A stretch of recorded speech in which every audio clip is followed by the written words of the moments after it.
buang tanah ke bawah itu banyak. Tapi saya sebagai saya sendiri ya nggak pernah disuruh. Waktu penguburan Pak RT Oman di penguburan siapa? Dua-duanya kan? Iya. Dua-duanya. Nah, jadi sahabat Idra, pada waktu penguburan pun kata Pak RT Oman tidak ada yang memberikan kantong kresek kuning. Nah, saya juga bingung ya, kresek kuning itu apa, isinya juga saya tidak tahu.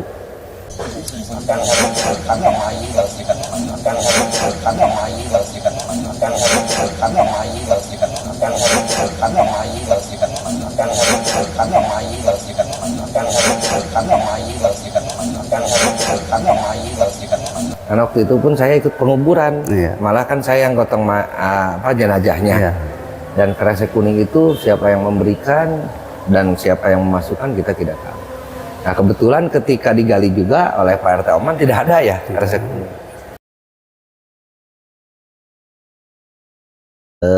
Tadi saya lihat di kolom komentar sudah terjawab bahwa memang menurut keterangan Rizka, anaknya Walilis, bahwa ada kresek, sisa-sisa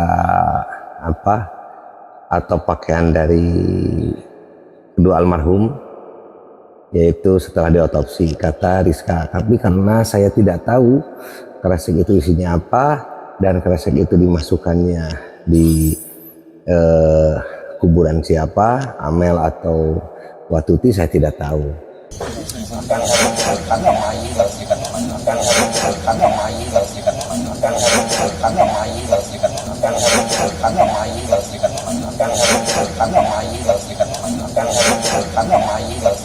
Tapi ketika tadi tanya kita ke penggali kubur, katanya tidak ada. Kalau memang bertanya tentang kresek itu, kebetulan saya tidak tahu kresek itu dimasukkan ke kuburannya Amel atau Watuti. Jadi yang jelas kalau kita tadi sudah tanya ke penggali kubur, katanya tidak menemukan kresek kuning.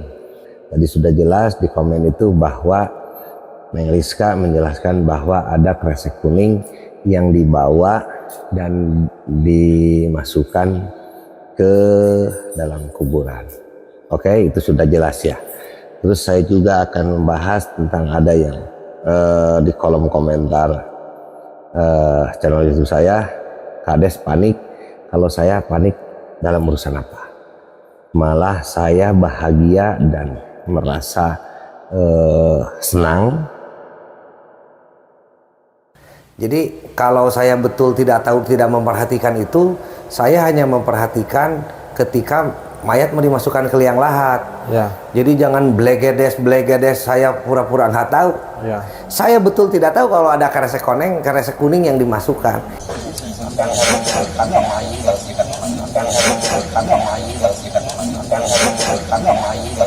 Nah, biasanya kalau kebiasaan di desa Jalan Cagak itu biasanya adalah pakaian-pakaian bekas korban, bekas yang meninggal. Nah, tapi kalau Ibu Tuti ini almarhumah keduanya kan pakaiannya sudah diambil oleh pihak polisi waktu itu untuk barang bukti. Jadi tidak mungkin pakaian Ibu Tuti sama Amalia itu dimasukkan ke sana. Ya itulah, terserah lagi kembali kepada para netizen.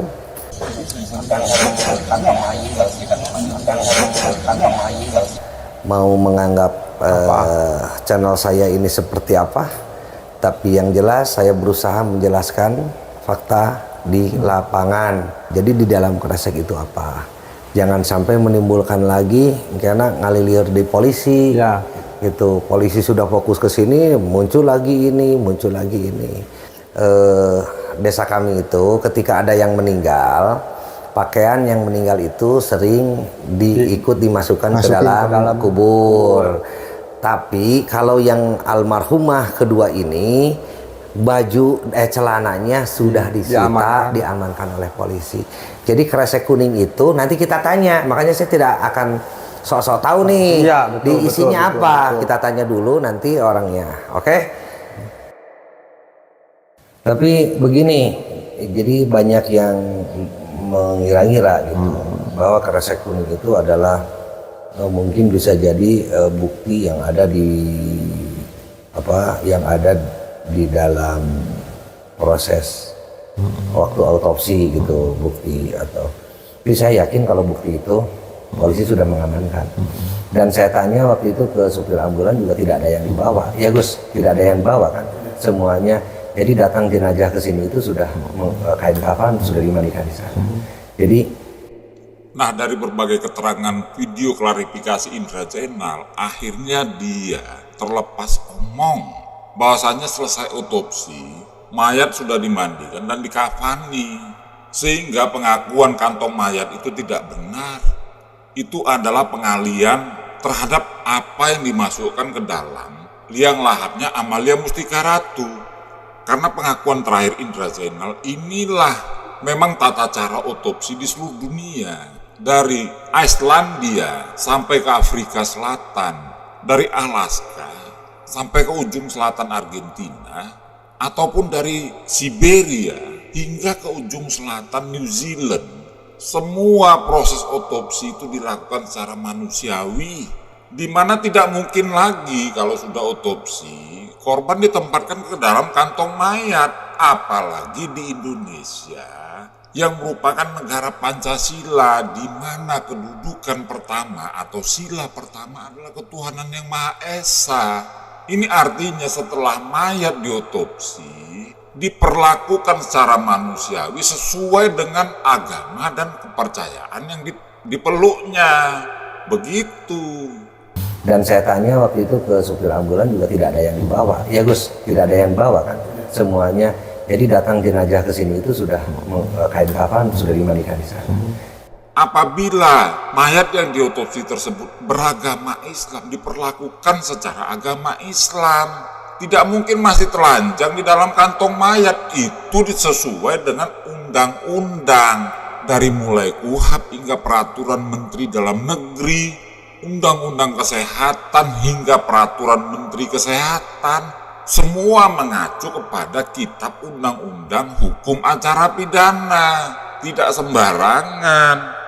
Meskipun sebelumnya Indra Zainal mengaku A, B, C, D, E, F sampai Z, akhirnya dia mengaku juga bahwa korban diberangkatkan dari rumah sakit Sartika ASI sudah dalam keadaan di kain kafan, sudah di dalam keranda. Kenapa? Karena memang ambulans itu ambulans desa, dan dia itu untuk menguatkan keterangannya, dia bicara dengan supir ambulans tersebut di dalam video tersebut, jelas kan? Dan saya tanya waktu itu ke supir ambulan juga tidak ada yang dibawa. Ya Gus, tidak ada yang bawa kan semuanya. Jadi datang jenazah ke sini itu sudah kain kafan sudah dimandikan di sana. Artinya apa? Artinya barbuk yang masuk tersebut, atau artinya kantong kresek kuning yang masuk tersebut adalah apa? Barang bukti. Tidak lain daripada barang bukti. Nah, Anda pendukung Danu masih berkilah lagi. Apa yang dilakukan oleh Rizka dan saudara-saudaranya Ibu Tuti Suwartini, merekalah pembunuhnya. Cukup dengan kantong kresek kuning saja dan pengakuan dari Indra Zainal beserta supir ambulansnya bahwasanya korban sudah dikain kafani dari mulai rumah sakit Sartika ASI menuju ke rumah duka. Ini kan sudah jelas ya. Jangan Anda tuh terlalu bodoh lah.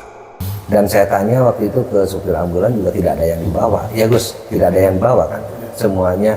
Jadi datang jenazah ke sini itu sudah kain kafan sudah dimandikan di sana. Karena setiap Anda komen yang negatif itu memperlihatkan keidiotannya Anda.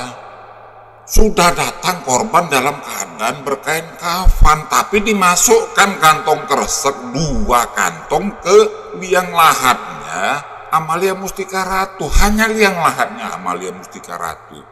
Untuk apa itu? Yang kata Rizka sebelumnya adalah kantong mayat kan? Kata Indra Zainal pun kantong mayat toh. Karena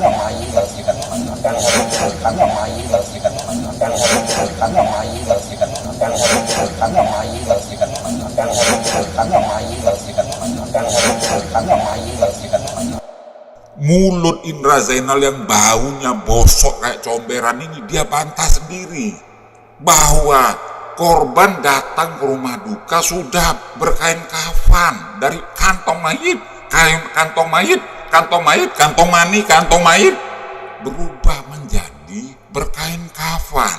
Coba. Dan saya tanya waktu itu ke supir ambulan juga tidak ada yang dibawa. Ya Gus, tidak ada yang dibawa kan? Semuanya. Jadi datang jenazah ke sini itu sudah kain kafan, sudah dimandikan di sana. Anda mau bantah saya apa lagi? Kebegoan Anda itu pendukung Danu dan Indra Zainal ini mau bantah saya dari mana lagi coba? Ini kan Mimin itu korban salah tangkap.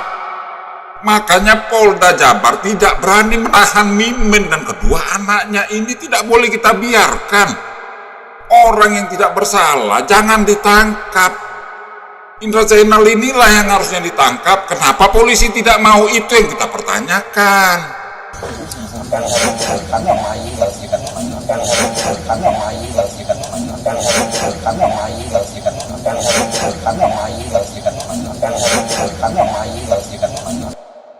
Tidak perlu saya membahas AI-nya si Indra Zainal. Ujung-ujungnya kelepasan ngomong bahwa korban sudah dalam keadaan rapi di kain kafan dari Sartika Asih. Memang itulah protapnya. Jika Anda tidak percaya, Anda tinggal di mana? Tanyakan ke rumah sakitnya. Bagaimana sih proses otopsi? Apakah setelah otopsi masih dibuat telanjang bulat? Tidak bisa, itu melanggar hukum pidana itu. Setelah otopsi masih memasukkan kantong mayat itu pidana. Harus dirapikan sesuai agama dan kepercayaannya masing-masing. Apakah Anda sudah terlalu bego tidak melihat bagaimana jenazah Brigadir Yosua Huta Barat ditempatkan di peti dan sudah berpakaian dinas? Begitu tololnya ke Anda? Sadarlah, apa yang Anda lakukan dengan mendukung Danu dan keluarga Ibu Tuti Suwartini ini adalah mendukung pembunuh. Anda mendukung pembunuh, bilang Anda kasihan sama korban.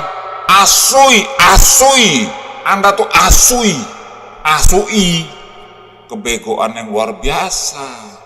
Sudah jelas Indra Zainal mengatakan korban datang dari rumah ASI menuju ke tempat persemayaman jenazah di rumah duka. Sudah berkain kafan. Dan alat transportasi yang digunakan ambulans desa, di mana supirnya namanya Agus, anak buahnya Indra Zainal. Akhirnya kan kelepasan. Nah, bertobatlah Anda yang mendukung para pembunuh, bertobat. Kasihan tuh korban, 2 manusia tak bersalah dibunuh. Anda mendukung pembunuhnya, pendukung Danu, pendukung keluarganya Ibu Tuti Suwartini dan pendukung Indra Zainal adalah pendukung pembunuh. Masih banyak yang belum memahami konten saya sebelumnya tentang darah di jaket Yosef Hidayah. Padahal inti daripada konten tersebut adalah siapa yang menguasai darah, dialah pelakunya atau merekalah pelakunya. Nah, kalau Anda belum paham, saya terangkan kembali pasal 184 KUHP, di mana di situ disebutkan alat bukti itu ada 5. Yang pertama keterangan saksi, yang kedua keterangan ahli atau huruf B, huruf C surat, D petunjuk, E keterangan terdakwa. Dan di pasal sebelumnya disebutkan pasal 183 dibutuhkan minimal 2 alat bukti.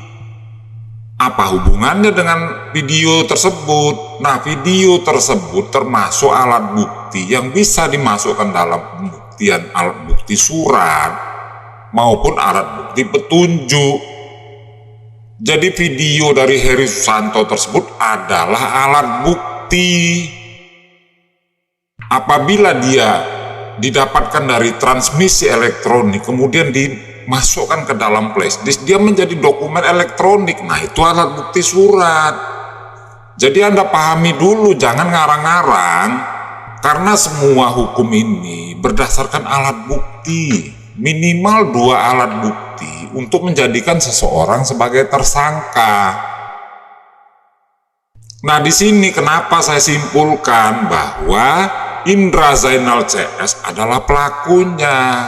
Karena bukti elektronik ini adalah alat bukti, paham tidak? Inilah satu-satunya alat bukti yang paling terang. Karena tidak ada saksi di dalam kejadian tersebut. Coba, mana saksinya dalam kejadian tersebut yang melihat, mengalami, mendengar? Tidak ada. Nah, ini misalnya saya kategorikan sebagai alat bukti petunjuk. Dokumen elektronik ini alat bukti petunjuk. Di situ ada saksi-saksinya. Bahwa di dalam video tersebut Indra Zainal mengatakan itu kantong mayit, kan jelas tidak mungkin lagi Indra Zainal bisa membantah keterangannya, termasuk saksi yang dihadirkannya ketika dia membuat vlog YouTube. Saksi itu mengatakan dia menerima kantong kresek memasukkan ke lubang liang lahatnya Amalia Mustika Ratu. Demikian juga dengan Rizka, anaknya Wak Lilis. Jelas kan?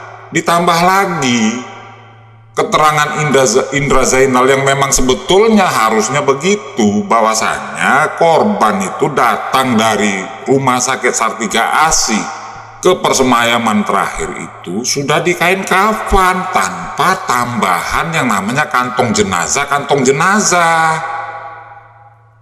Nah, di situ kan ada kebohongan dari para saksi, itulah akan digolongkan mereka sebagai tersangka.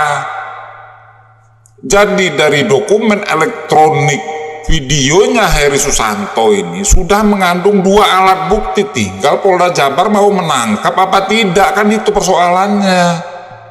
Kenapa saya bilang mereka pelakunya? Kalau bagi Anda yang masih tell me, akan saya jelaskan.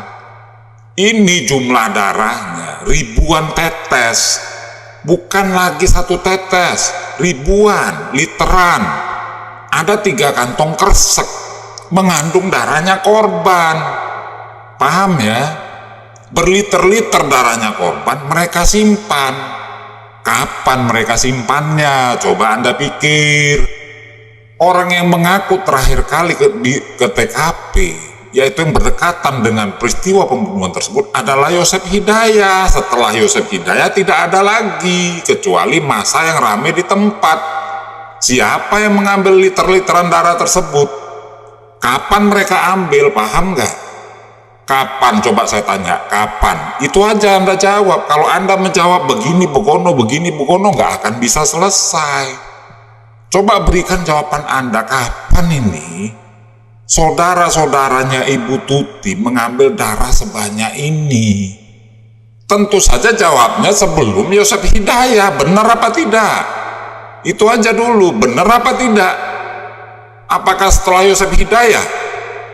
Tidak mungkin, karena tempat itu ketika Yosef Hidayah berangkat dari TKP ke kantor polisi Polsek Jalan Cagak sudah diramaikan oleh massa.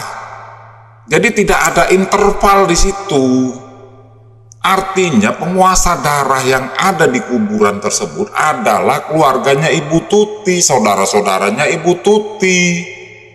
Dan upaya memasukkan barang bukti itu dilakukan oleh Indra Zainal sebagai Kades Jalan Cagak.